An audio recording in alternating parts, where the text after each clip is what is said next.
বেশ কিছুদিন ধরে আমার ওয়াটার কালারের ছবি আঁকতেই বেশি মন চাইছে। আজকের ছবিটা আঁকতে আমার প্রায় ১ ঘন্টার মতো সময় লেগেছে। বিশেষ করে আমার গ্রামের ছবি আঁকতে আরও বেশি ভালো লাগে। এখানে ঘরবাড়ি আর গাছগুলো আমি একটা রেফারেন্স ছবি দেখে করেছি।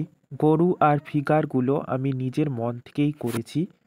আমি বেশিরভাগ রেফারেন্স ছবি দেখেই ড্রয়িং করি, তবে এখন চেষ্টা করছি কিছু কিছু নিজস্বতা বজায় রাখা।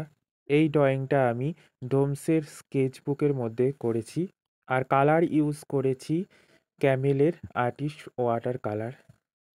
গ্রামের ছবি আঁকতে গিয়ে আমার মাথায় আসে যে কাঠ নিয়ে যাচ্ছে মাথায় করে, বা কলসিতে জল নিয়ে যাচ্ছে গরু, ছাগল।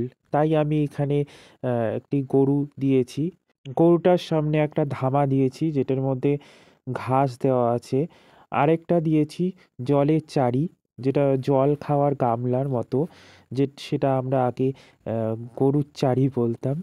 যেহেতু আমি গ্রামেই বাস করি, তাই গ্রামের পরিবেশ সম্বন্ধে আমার অনেকটাই ধারণা আছে। এখানে দুটো ফিগার ড্রয়িং করেছি, দুটোতেই তারা কাঠ বোঝাই করে নিয়ে যাচ্ছে, একজন মাথায় আর একজন সাইকেলের কেরিয়ারে। কথা বলতে বলতে আমার ড্রয়িংটা প্রায় শেষের পথে। কেমন লাগলো অবশ্যই কমেন্টের মাধ্যমে জানাবে।